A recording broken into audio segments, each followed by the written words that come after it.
Welcome back to Lokad. Identifying the correct software vendor for you is tricky and often requires quite a bit of market research. Now, historically, market consultants have helped people to navigate this tricky terrain.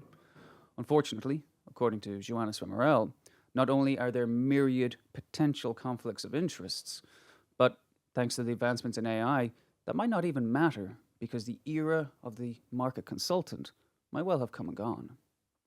Now, as always, if you want to support what we do here, like the video, follow us on LinkedIn, and subscribe to our YouTube channel. And with that, I give you today's conversation on supply chain market research with Johannes van Morel.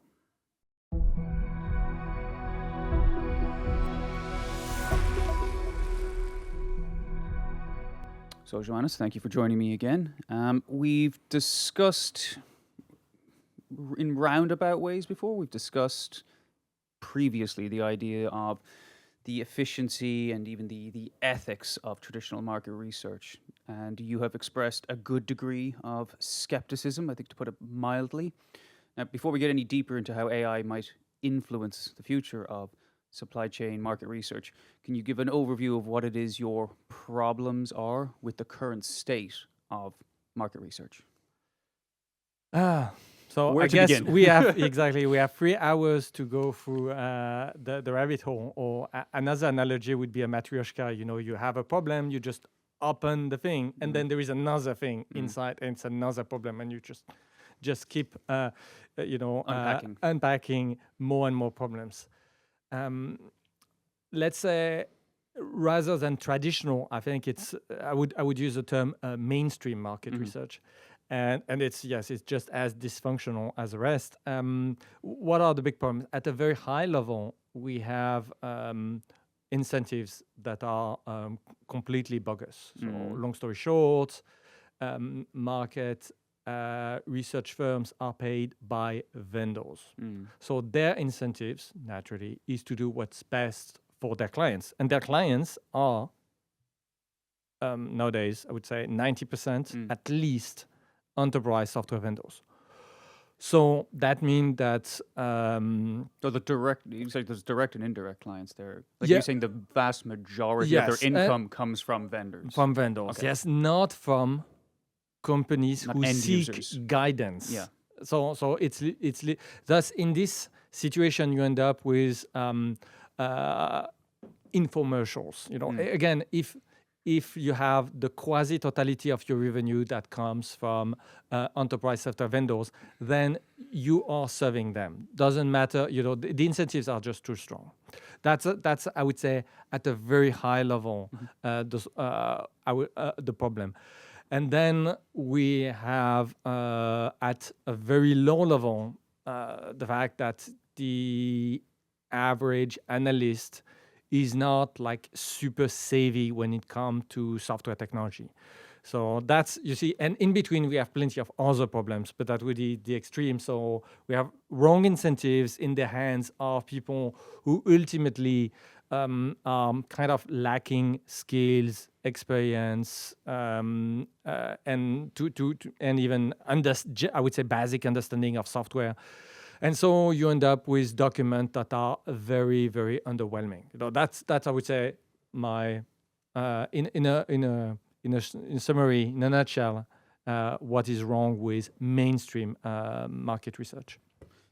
Is this limited to you, or do you think this is quite a common view these days? I think that people like me who have, as software vendors, experience a little bit the systems from the inside, I would say generally agree. I mean, I don't think that,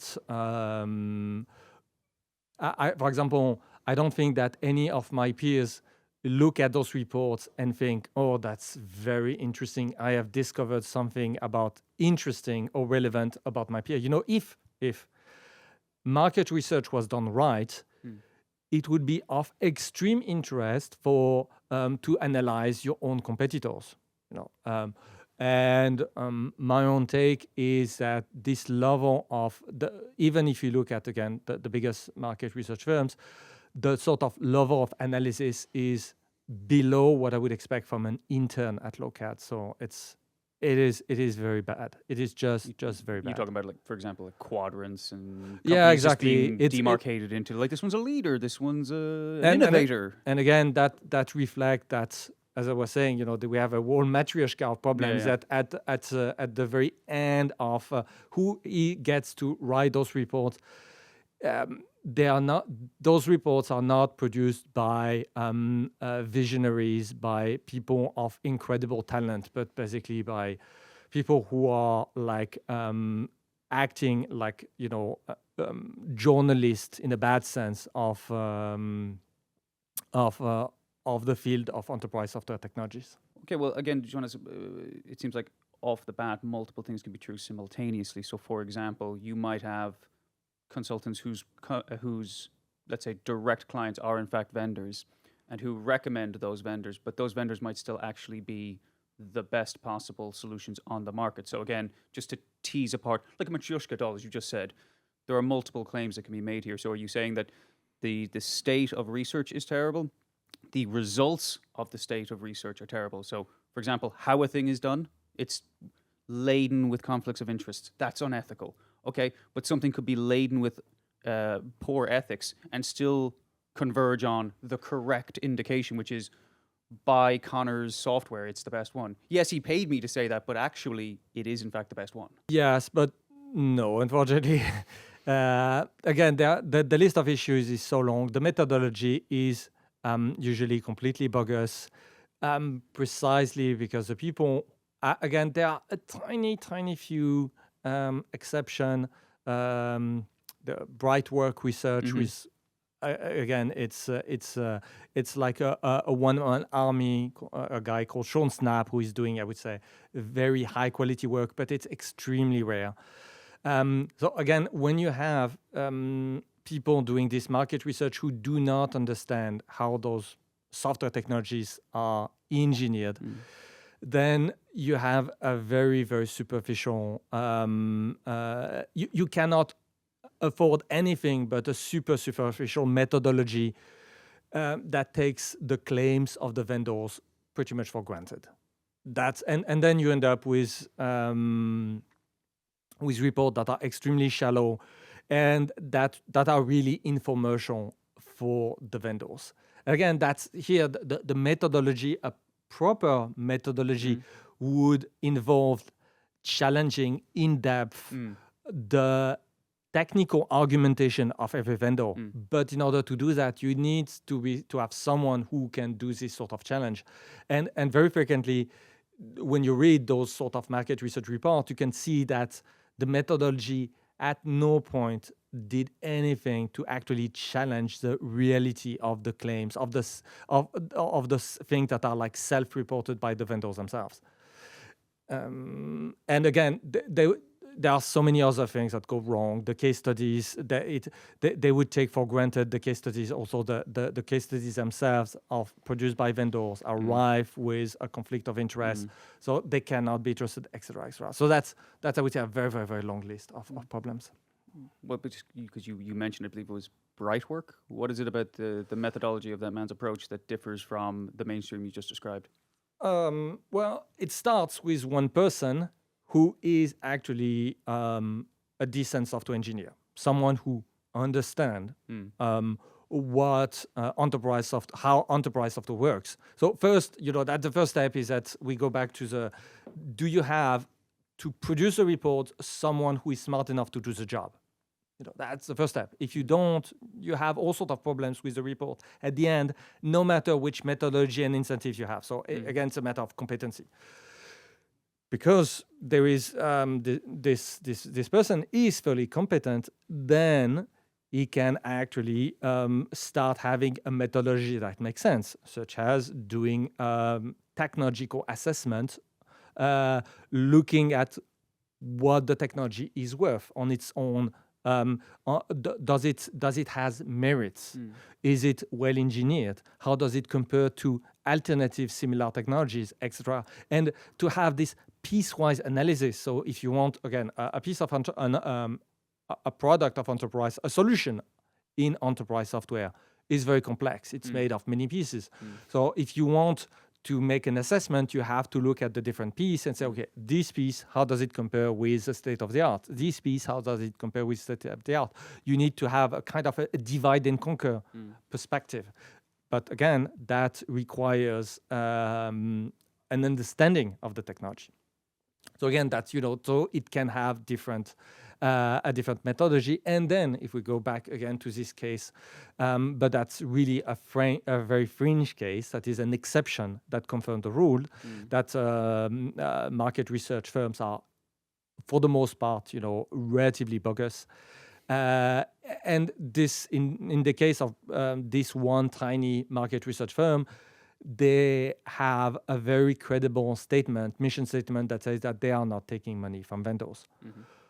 Again, that solves a lot of problems. So market research can be done right, but what is presently done as mainstream market research is very dismal. And how does AI, and in particular LLMs, fit into this equation? Because I know you're quite a fan of them and their applications to market research. Yes, that's something that came up quite recently with the release by a series of AI vendors of deep research capabilities. So for 2 years ago, when tools like ChatGPT were first released, those tools were released with limited web search capabilities that and they were not very good. So the problem was LLMs, large language models, are slow. And if you want to have an interesting task to be done on the web, you can't do it interactively. That means you can't ask ChatGPT, give me a comparison of the most relevant, inventory management software, and activate the search option, because the LLM tries to give you an answer within, let's say, 30 seconds, which means that realistically the model can only look at like 3-4 web pages. This is not even close to being enough. And so the results were kind of garbage, mostly. Now, a few weeks ago, OpenAI released deep research mode. Some other competitors have already had this mode. Google has already, with Gemini, his own deep research mode. And the idea is simply you give up on the interactive nature of the response. So the LLM is going to do things asynchronously, and you will be coming back. You can come back half an hour later, and then your report is ready. So what is happening under the hood? It's like a specialized agent. So it's just something that tell the LLM, okay, you have been tasked to do this deep research on the web. First, you need to organize a collection of web search, through a search engine, let's say Bing, where you're going to collect the pages that are relevant, and then you're going to analyze every single page to see if there is something of value in this page, and then finally you will gather all those partial analysis into a synthetic report that addresses the question or the task of the user. It works beautifully well. I've been positively surprised. It is basically, it is just, it is fundamentally just the same LLMs, but with the tidbits of automation that makes it really worthwhile. So, and as a rule of thumb, let's say OpenAI, when you do deep research, is going to check something like 50, 60 pages. So it's quite consequential, and I suspect it probes a lot more, but it dismisses a lot of pages. So I would say it probably probes something like 200 pages. Out of those pages, it discards the majority of them as not being, of sufficient sources for the analysis. If you direct it to be sufficiently robust. No. It does that. It does that on its own. So you see, it's just the calibration of what they have done. It seems to be at this point, pick 200 pages or so that looks like most relevant. Keep no more than, let's say, 50, and then produce a report by going with an in-depth analysis on what you found, the pieces that are most relevant on those pages. Maybe 5 years from now it will be 2,000 pages and 200 extra. So there is a limit. You can see that it's the context window size of the LLM at play. I suspect that is a major factor still on how many sources you can collate for your final report. But if we go back to market research, these things works beautifully if you add some extra instructions to make it work. In particular, you have to provide the LLM with some guidance because the models right now when you out of the box, are very naive. When I say the models, I mean the LLMs are very naive when it comes to dealing with enterprise software. So you need to have a prompt that adds a lot of elements to the methodology so that you have a halfway decent report that is produced. It's actually very straightforward. You have to add qualifiers like, I want a maximally truth-seeking report, no marketing fluff, be extremely skeptical, do not take for granted any claim made by vendors, make absolutely sure that every single claim that you assess as a positive element to the solution is substantiated, that you do not dismiss all the claims that are just naked assertions. Exactly, or just claims, or just claims that are obviously produced with a massive conflict of interest. For example, if a vendor says for an inventory management software, we gain 50% productivity. I mean, that's exactly the sort of claims you should be very, very worried of. There is, when you look at what was your baseline, according against what? Against pen and paper? That's not a good baseline. So plus, when it comes to case studies for enterprise software, the client has just as much interest to claim that there was a massive profit, because then whoever was the manager in charge of the project looks like a hero, and it's good for his or her career advancement. So do not assume that because the claim of benefits comes with a client that it doesn't have bias. It does carry just as much bias, if not more, than when it's just the software vendor.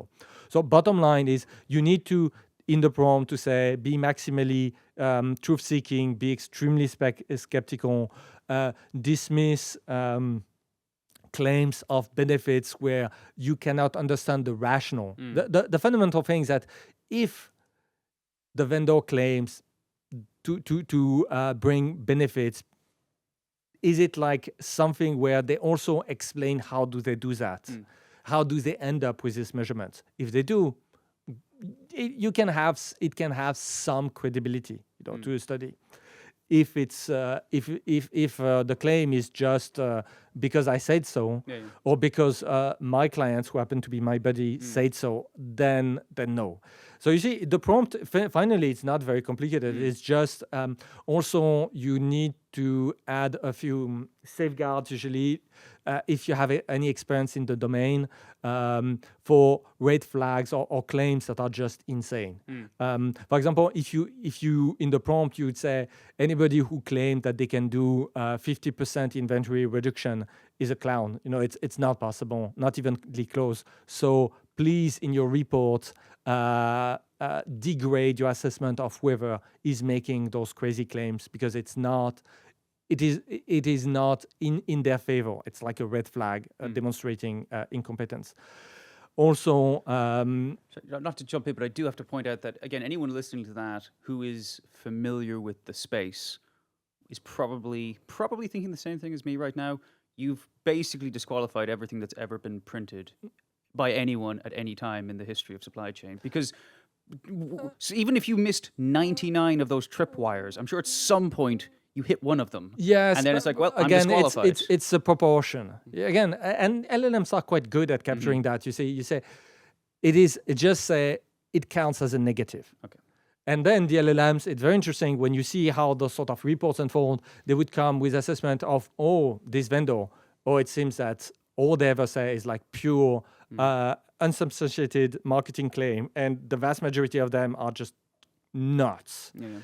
In this case, But they often rank. So it's like this was Yes, but across your again- metrics, this was the best one, this was the weakest because it had these unsubstantiated claims. exactly. And so it's important to give also, as part of the prompt, some hints on how to detect the positive and the negative. And I think, and what is interesting is that the negatives works very well. So list the sort of things that seems very opaque. So claims that are incredibly vague, that are just too good to be true, that etc. etc. So again, you may have to iterate. Your mileage may vary a little bit, but within something like 20 minutes, you can have a prompt. We're talking. I'm not talking of a 10-page long prompt. The sort of prompts that I've been using were like quarter page long.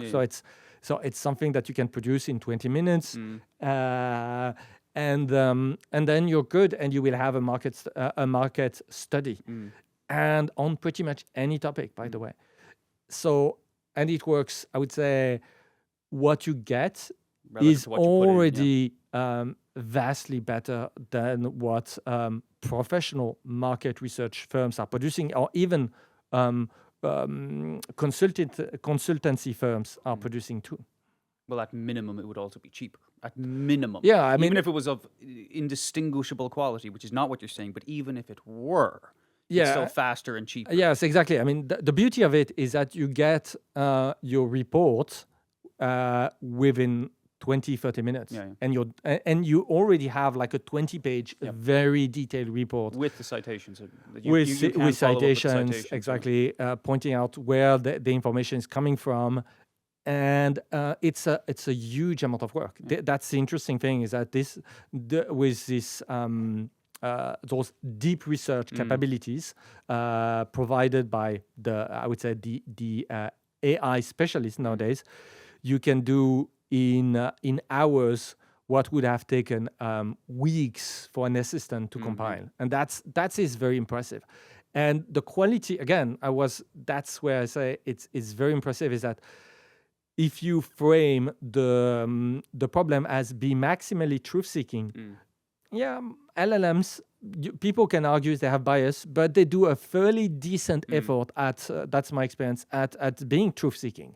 It doesn't mean that it's perfect, certainly not, but it's quite good. It is quite good, and I would say maybe not above human, but quite. I mean, it's trade-offs. So you have to, again, how much are you willing to spend, how much time do you want to invest, and etc. yes, and then in terms of, as I was saying, the problem is that most of those reports are done by people who have zero understanding about the technology. That's the magic, is that those LLMs have a halfway decent understanding of all technologies. Yes, they are not, I would say, a database wizard, but they demonstrate an above average, I would say, proficiency in database design, database challenges, and whatnot. So again, it's not, it is.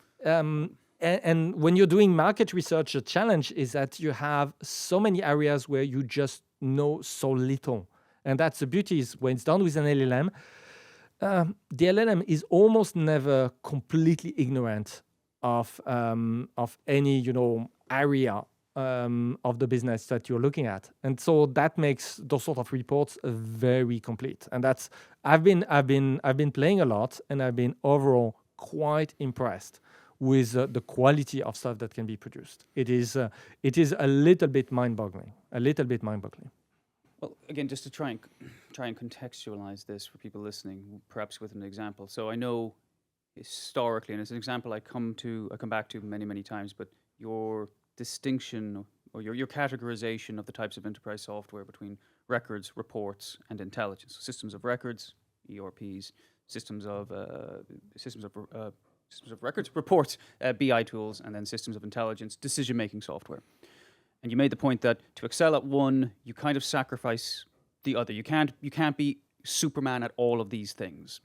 Now, to come to the question, if you were conducting a market research study using an LLM, would it be able to tease apart claims, for example, like an ERP vendor who says, well, we have fantastic, or our ERP system is fantastic, essentially records.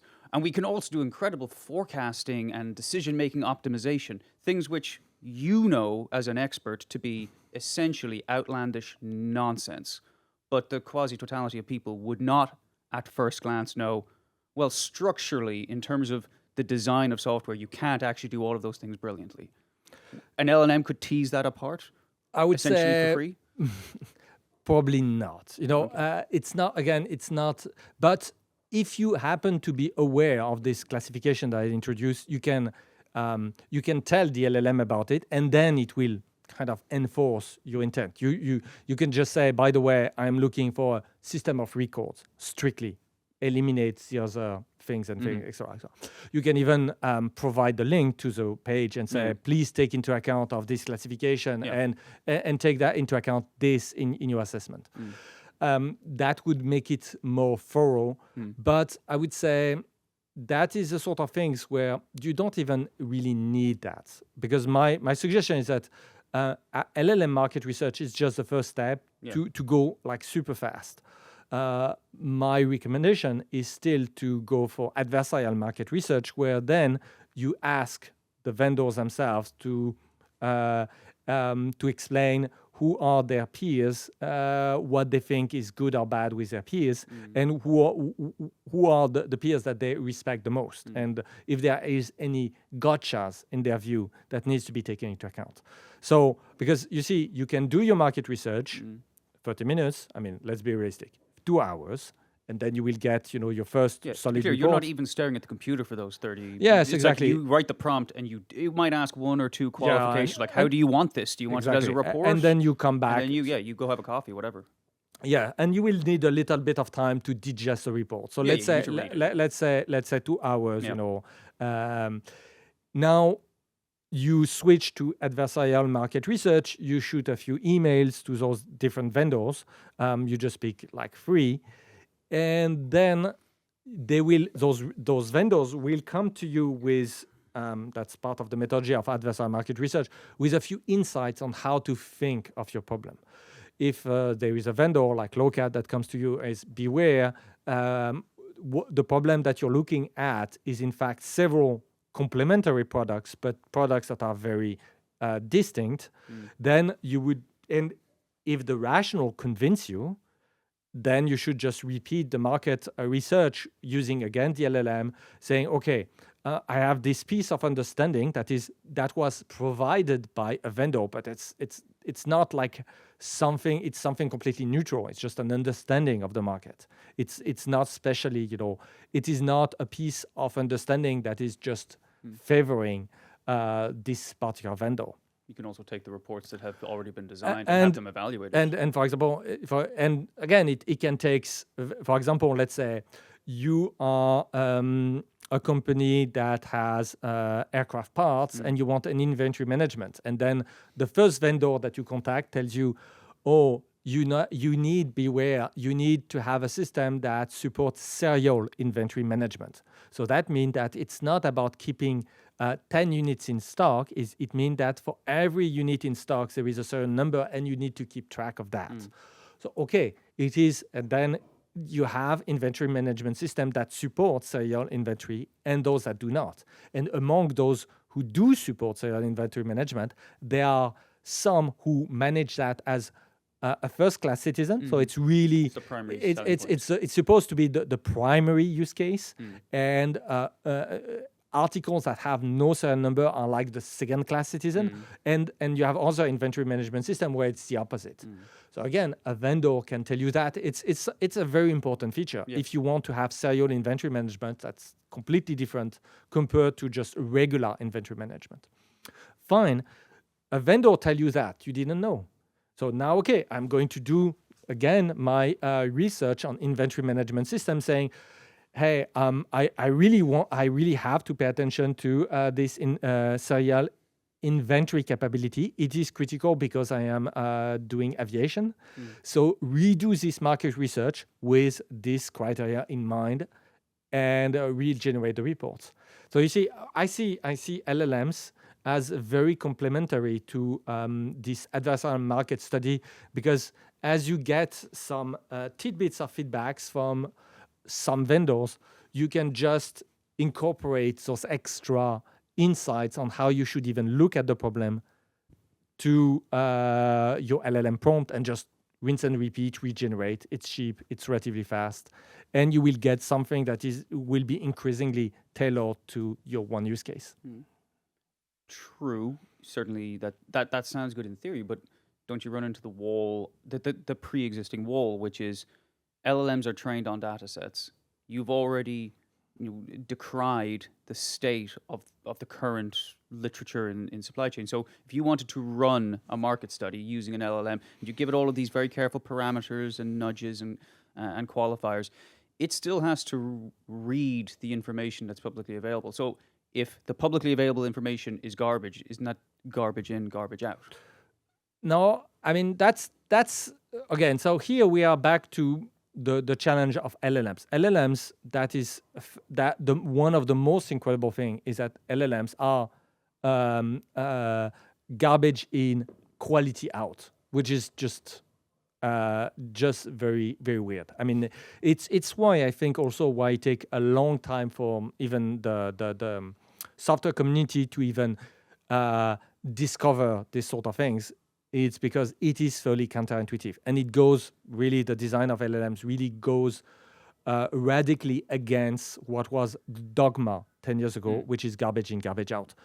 It turned out that when you inject the entire web into those models, well, you get something that is very decent, which is strange. I mean, when you think that ChatGPT has invested all the nonsense of Reddit and this thing remains sane, it's again, it is quite remarkable. So here I would say, no, it works. The challenge is that, yes, vendors have sometimes materials that are of very low quality.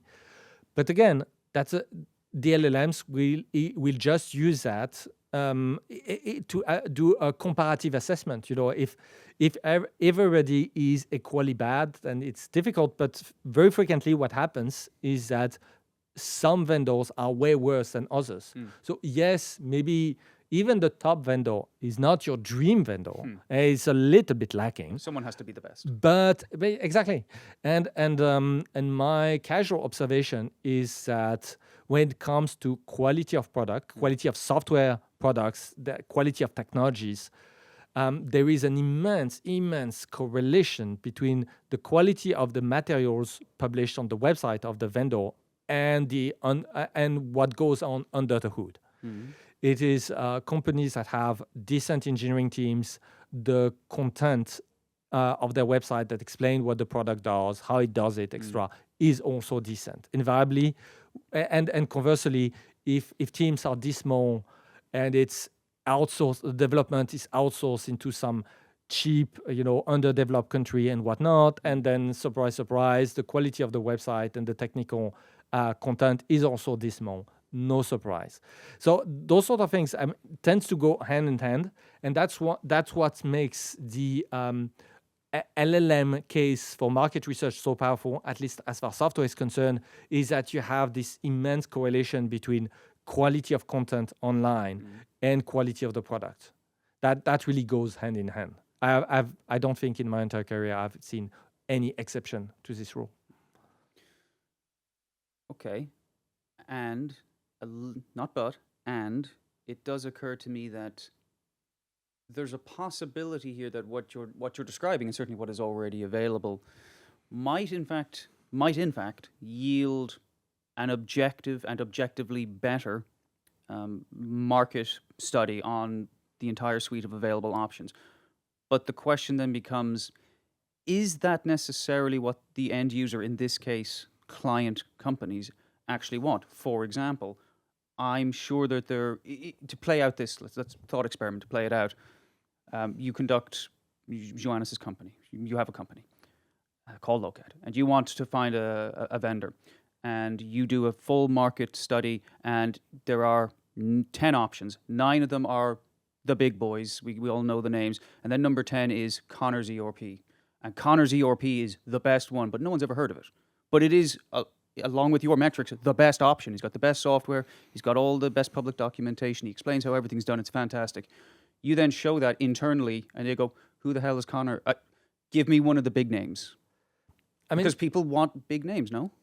I mean, first, again, LLMs are surprisingly good. You know, it's a no-name company. What qualifies a no-name company? If it has like very little materials, very little documentation, very few features, very few everything. Age, prestige, clients. Yeah, but again, that will be reflected in terms of the depth of what they do. You know, if you look at OpenAI, it was until very recently a no-name company. Correct. It completely exploded in 2023. Before that, it was a very obscure, heavily funded, but very obscure company of the Silicon Valley. So, you see, my take is that, again, LLMs are fairly good at this sort of assessment, and they will take that into account. They will also take that into account. That and thousands of other things. So don't think that when I say be maximally truth-seeking and whatnot, that LLM is just going to be an idiot and suggest something like a super obscure provider coming from Bashkortostan or whatever. This is not what you will get out of those tools.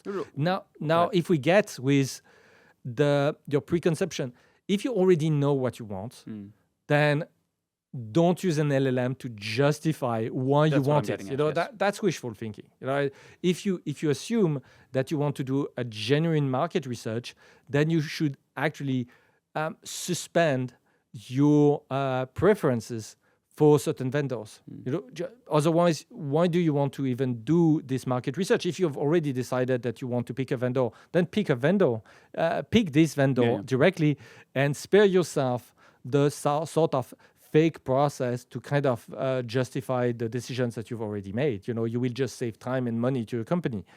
So you see, if you've already decided and then you do a market research, this is nonsense. You're just there is no logical argument to support this sort of thing. So you need to approach the problem from at least a perspective where you've not decided yet. And what you're trying to do with this LLM is just to have a maximally truthful, objective statement. And that's I believe, again, in this regard, those tools are quite efficient. And if you're really afraid, those tools have limitations also. If you think that the LLM is just missing a vendor that it should be looking at or whatever, you can just provide, you can literally tell, I want vendor A, B, C, D, F, and whoever, in addition to those, think is most relevant. So you see, it's there is no hard rules here. You can literally tweak your prompt, and then the LLM will just adjust the composition, but just try to do it in a way that doesn't introduce a massive bias for the LLM. So you see, just do it in a way, for example, if you want to explicitly list a vendor, you have to be careful not to hint who you want to win the process, because if you prompt the LLM with I feel that this is the best option. Exactly. Do a case study, do a market research study on inventory management software, and don't forget this one vendor, which I really think is the number one. You're introducing a massive dose of bias. So here but again, you don't have to be extremely smart to figure that out. It's just about phrase your own prompt in a neutral way. Otherwise, you will get bias out of your report. So, Joannes, I think it's worth just planting a flag here. I mean, we did to one degree earlier, but just to really sketch it out, when we talk about the skills, the digital literacy skills required to produce this kind of information, it's not advanced. We're not talking about writing in Python or anything like that. This is basic stuff, right? Yeah, I think if some people decide to introduce a prompting diploma or prompting certification for being able to prompt an LLM, that will be the sort of things that you can master in 2 days. Yeah, You know, yeah. you can have your prompting certificate in 2 days. Yes, it is not difficult. It is absolutely straightforward. And again, you can even interact with a tool to figure out what is wrong with your own request. So it's a fairly interactive process that also give you feedback on how to improve yourself if you ask for feedback. Well, the second point then, because the first was the skills required to do this, but the second point, and it was something that you mentioned just a few moments ago, was reliability. Now, you didn't mean it in this context, but it does tee up a concern that I'm sure some people have when they listen to this, which is historically LLM's reliability has been called into some degree of dispute. So, for example, hallucinating, or I know you like the term confabulating. Like you ask an LLM to do a thing. Hey, find out this piece of information, and it doesn't want to tell you. I actually don't know, or there is no information, and it just confects information mostly out of thin air. How plausible or valid a concern is that in the context of deep research, which of course is not the same model as people typically think of when they think of LLMs? It is the same model. It is the same model. But the thing is that you give it, as a rule, when it does deep research, the LLM is prompted to go and fetch the information on the web.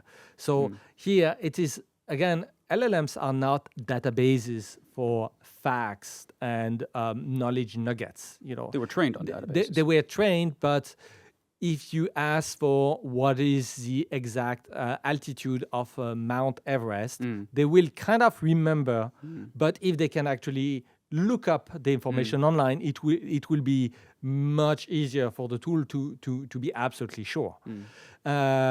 So, in my experience, the amount of confabulation or hallucination in when using OpenAI deep research is fairly low.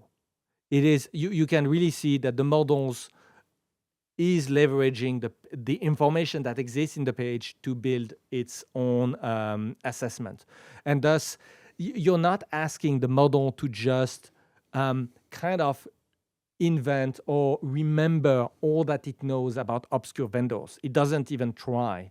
It would just say, okay, here is the list of pages that I've retrieved from this vendor. What are those pages telling me? That's how it works. It is still possible for the LLM to make things up, but I would say to a much lesser degree than an actual human. You know, an example of mistake would be on the page of the vendor. It says we have over 1,000 clients, and then the LLM in the report would say they claim to have 1,000 clients. It's a subtle, approximation. In one case, they were saying over 1,000. It was distorted into exactly 1,000. Okay, that's kind of minor distortion in my own experience. It's the distortions are infrequent, and when they exist, they are relatively on the more insignificant side, as opposed to, for example, invent an entire vendor out of thin air and just attributes qualities and weaknesses to this vendor out of thin air. This will not happen. 100% of the vendors will have a website with sources to be listed and everything. I've not seen a report, to invent stuff out of thin air that was extravagant. It did happen, but it was like subtle. And sometimes you're even on borderline on inference. It looks like they have this, and you just take a shortcut and say they have this, but it's not completely clear. When you look at the documentation, it's kind of implied, and the LLM took the bait. Well, yeah, of course. Well, again, even if you paid a consulting firm to produce a report, you would still presumably read and evaluate it yourself. So it's not as if the claim here is just use deep research's output and take it at face value that it's absolutely perfect. You still have to interrogate yourself. Yeah, exactly. I mean, again, you can't suspend your judgments. Yeah, You need to make use of that. And again, I think the thing that where those tools really shine is that you can iterate at a pace that is just simply impossible, even with the best consultants. It's like you could repeat a 1 month study, something that would take 1 month to a human, but done by hand, in 30 minutes. It is extremely impressive. I mean, again, we are talking of producing a 20-page long report, super structured, completely tailored to your request in 30 minutes.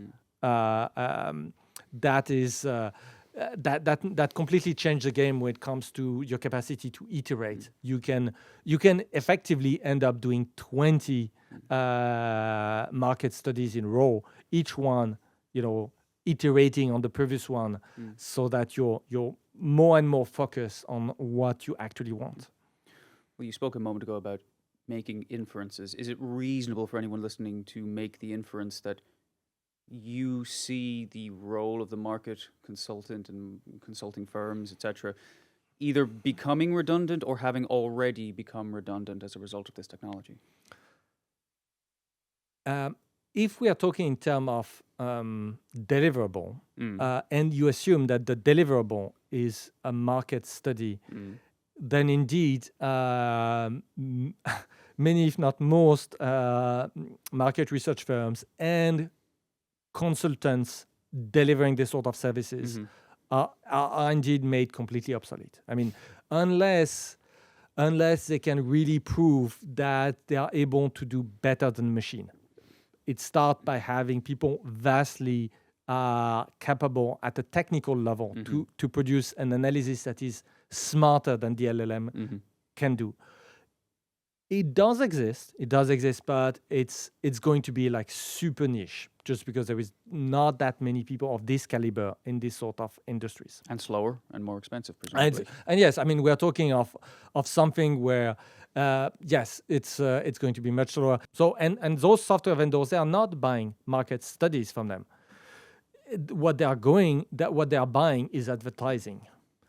So as long as enterprise software vendors are willing to spend money on those market research firms will do just fine, which has nothing to do with the existence of LLMs capable of producing market research studies, because that's not what those enterprise software vendors are paying for. They are paying for the advertising. It is just a channel, like spending. They could alternatively spend the money on Google ads. They just decide to spend it on some market research firms, or a fraction of their budget on this area. And now for consultants, my take is that very, very frequently consultants, what companies are, or actually executives are really paying for, is companionship, more support, and this is not something that the LLM will give you. So it seems, I would say, a little bit dumb when you put it that way, to say, oh, why did you pay this $100,000 mission? And then I was feeling lonely, I was feeling insecure. I needed to have someone to have my back. So I just took them. They are good guys. They support me. That sounds a little bit, ludicrous. But yes, that's, I think, to a large extent, that explain this sort of attitude, explain most of the consulting business. And the fact that you're buying a market study is just the pretense to phrase a mission in a way that is, that doesn't sound as silly as I'm looking for a corporate coach. But I mean, so that's why I think that it might not change again. So the existence of LLMs, their capability, may not change so much in this regard, because ultimately this was not what was being bought already. The report was a pretense for something else. It was not what justified truly, in the eyes of the management, paying the consultants in the first place. So again, reading between the lines, having listened to all that, would it be reasonable to say that you don't see market consulting firms having valuable expertise to directly apply to the to researching the market. So like their expertise does not lie in that domain, even now, or even historically. You might even argue, but like you're very skeptical. A consultant, a professional consultant, cannot bring valuable expertise, that intangible quality, Again, to bear on this out process. out of 8 billion humans and probably a million, consultant worldwide, yes, sure, there must be dozens, hundreds of people who are capable of doing that.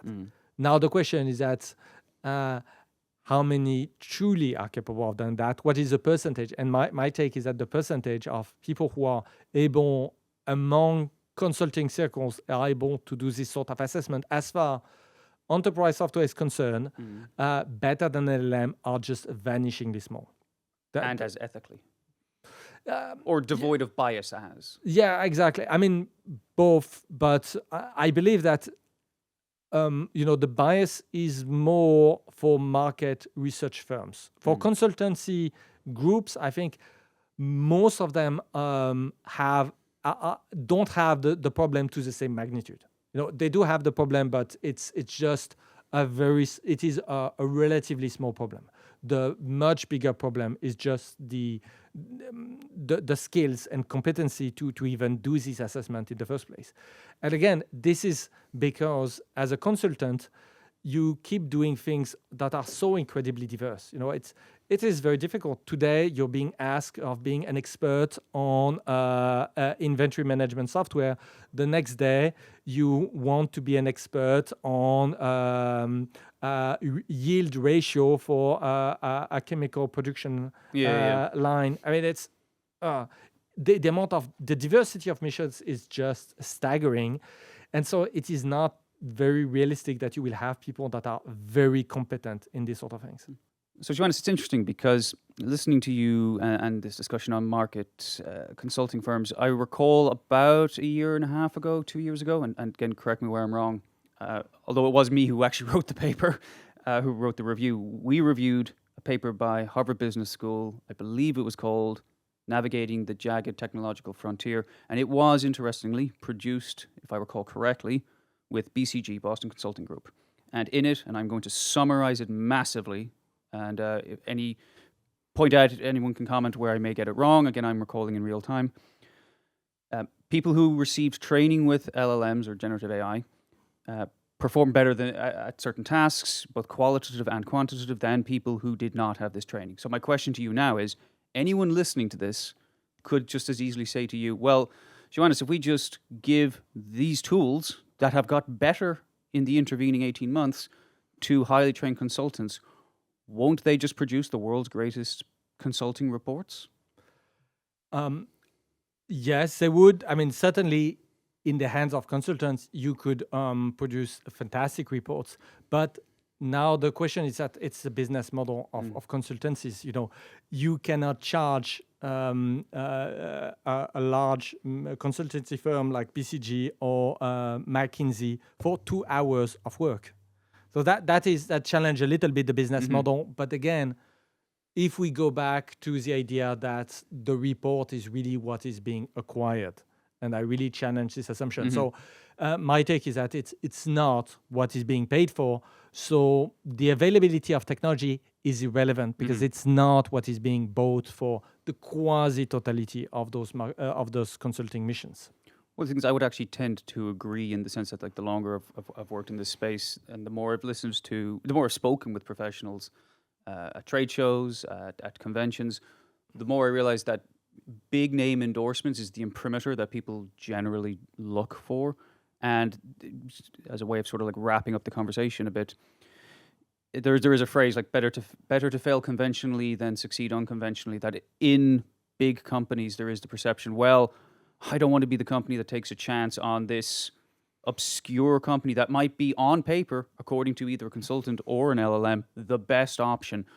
I rather just stick with the shorter menu of established successful names. So your thoughts on that? Again, everything is relative. It's enterprise software. Most enterprise software companies are not brand new. Even if we're talking Lokad, we are talking of a company that is 15 years old. It's not exactly like super young. And so my take is that the problem is more like you need to have something that is kind of convincing. And if and the typical problem that maybe upper management would face is that they end up with messages that are from their subordinates that are completely unclear, and writing skills might be subpar, problem analysis might be subpar. The consultants provide a nightmarishly long PowerPoint of 80 slides that doesn't make that doesn't make any sense, or make little sense, and it is such a headache for the top management. So they have to make a decision, and so you fall back on something that feels not too risky. But again, I don't think, again, most people who manage to get through the ranks of high-ranked executives are not idiots. They if there is something that is convincing, that is kind of neatly explained, everything, they would just go along. It's not. And where I think LLMs are making something that is game-changing is the capacity to produce a very, very high-quality rationale in writing to support the case of this option versus this option. This is something that if I see most I would say most in most large companies, the typical writing skills are fairly low. Some companies like Amazon are notoriously known for managers being able to write 5 pages memo of high quality. It is very rare, and I think a lot of the success of Amazon, boils down to this capacity to tackle problems in writing, not PowerPoints, and really think in depth about something. And here, the interesting thing with LLMs is that it suddenly makes this exercise much more accessible to people who do not have all those writing skills. Obviously, having the writing skills will make you even better, but overall, it's just an immense facilitator. So then, as a closing thought and a piece of advice, you would advocate leveraging LLMs for, at minimum, creating more terse, meaningful communication? I would say if you are thinking about anything that is like market research, start with these deep research capabilities with like half a dozen of AI chatbot vendors who support this deep research capability. This will be most likely, a groundbreaking experience for you, and you will just realize that you can do in hours what would otherwise have taken months. And cost a lot of money as well, and be very, very cheap. Yes, and it will be very cheap. So that would be just see for yourself. You will be pleasantly surprised, and then the next step forward is just to fall back on adversarial market research, which is also very lightweight. But we are talking of something that would take maybe several days, not just several hours. All right. Well, Johannes, I don't have any more questions. Thank you very much for your time and for sharing some good insights. And thank you very much for watching. We'll see you next time.